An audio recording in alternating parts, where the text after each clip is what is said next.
लघु कथाएं। लघु कथाओं के दूसरे एपिसोड में आप सभी का स्वागत है। हमारा प्रयास है कि हम छोटी छोटी कहानियों, कथाओं और किस्सों के माध्यम से आपको जीवन में प्रेरित कर सकें। कड़वाहट अनुभव जन्यहीन होती है, जबान पर तो सबसे बाद में पहुंचती है और दूर भी इसी क्रम में होती है। इसी कथन को आत्मसात करती हुई आज की लघु कथा उस दिन के बाद, जिसके रचयिता हैं संतोष सुपेकर। तो आइए शुरू करते हैं आज की लघु कथा उस दिन के बाद। लगभग रोज ही सुबह 8-9 बजे के आसपास वह स्थानीय डाकघर पहुंच जाता। सुबह जल्दी जाने से भीड़ नहीं होती है तो डाक पार्सल भेजने के काम आसानी से हो जाते हैं। वहाँ के सब कर्मचारी उसे पहचानते हैं। खूब अच्छी बातचीत के बीच काम हो जाता है। कई बार वह सब वहीं चाय भी साथ साथ पीते हैं। वह भी खुश था वहाँ के काम से। वहाँ के लोग भी खुश थे सिवाय एक के। सुबह वहाँ जब वह पहुँचता तो दरवाजे के पास स्टूल पर बैठा लंबा चौड़ा पहलवान सा नाइट ड्यूटी चौकीदार हीरू उसे मिलता। उसे देखकर ना जाने क्यों हीरू नाक भों सिकोड़ता, बदतमीजी से बात करता। अरे ओ बाबूजी, हटाओ यहाँ से तुम्हारा यह लिफाफों कागजों का तामझाम।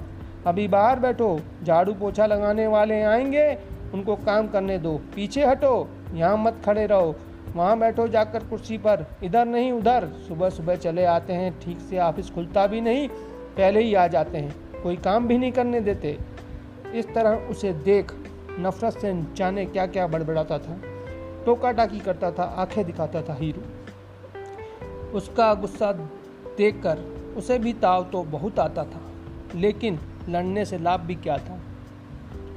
मैं तो अपनी डाक भेजने जाता हूँ वहाँ, पता नहीं उसे मुझसे क्या एलर्जी है, क्या लेना देना है मुझसे, क्यों चिड़चिड़ाता है वो पगला मुझे देखकर। उसका तनाव बढ़ता जा रहा था। इस वजह से 1-2 बार वह डाक खाने विलम्ब से गया। हीरू की ड्यूटी खत्म होने के बाद तो वहाँ भीड़ भाड़ लगी पाई। कार्यरत बाबुओं ने विलम्ब से आने का कारण पूछा तो उसने टाल दिया। थक कर उसने वही पुराना सिलसिला चालू कर दिया। वह फिर सुबह जल्दी डाक खाने जाने लगा और हीरू की तीखी नफरत भरी निगाहों का शिकार होने लगा। एक सुबह जब डाक खाने का इक्का दुक्का स्टाफ आया था तो उसने चाय मंगवाई और ना जाने क्या सोचकर उस पहलवान हीरू को भी ऑफर कर दी। बस फिर क्या था, एकाएक पासा पलट गया। कमाल हो गया, सारा मंजर ही बदल गया। अरे अरे साहब, ये क्या साहब, क्यों तकलीफ की आपने। अविश्वसनीय भाव से उसे देखते और बहुत ज़्यादा खुश होते हुए हीरू ने हाथ जोड़े और चाय पीने लगा। चाय पीते हुए उसके चेहरे पर एहसानमंदी और पछतावे के मिले जुले भाव थे।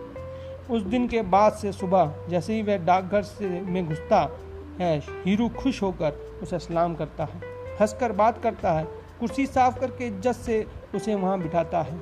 कई बार तो खुद चाय ले आता है। वह खुश तो है ही, हैरान भी है। ओह, तो ये बात थी, काश ये पहल मैंने पहले की होती। काश मैं उसकी इस प्रेम और सम्मान की भूख को पहले समझ पाता। जीवन में बहुत छोटी छोटी चीज़ें होती हैं कई बार किसी को सम्मान देने के लिए, और यदि हम उन चीज़ों को आत्मसात कर लें तो वो भी खुश होगा और मैं भी खुश हूँ।